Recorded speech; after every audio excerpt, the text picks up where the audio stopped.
Hey everybody, we're here with Kimberly, the owner of VGH, according to Bryn. She's going to give us the daily update on what's going on with Kristen. Good morning, everyone. So it is Thursday morning. It's about, what time is it? 12:45. 12:45. Almost 1 o'clock. It's afternoon, I guess, yeah. So I sat in on the rounds today on Kristen. She went for a CT scan this morning. They wanted to make sure that she wasn't bleeding anymore into her abdomen. And it looked great. So she's not bleeding. They're very comfortable that hematoma in there is not getting any bigger.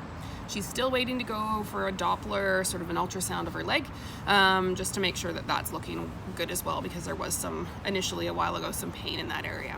She is back in her room. The plan is going to be for her to be here just a little bit longer. She's still in quite a bit of pain.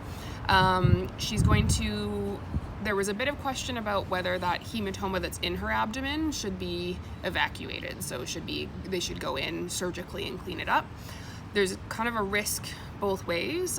Leaving it in could cause infection, that hematoma can actually get infected, but going in also introduces a source of infection. So right now she actually looks really good. She doesn't have a fever.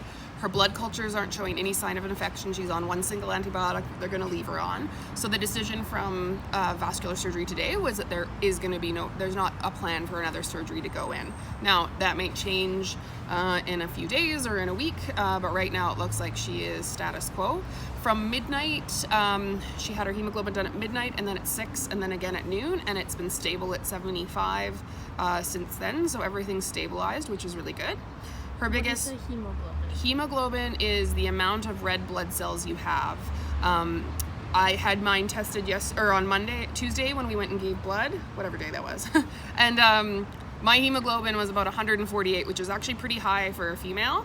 Nori's was, how much was yours? Close to 160. Yeah. So you can think about, most women have a hemoglobin around 130 is kind of ideal.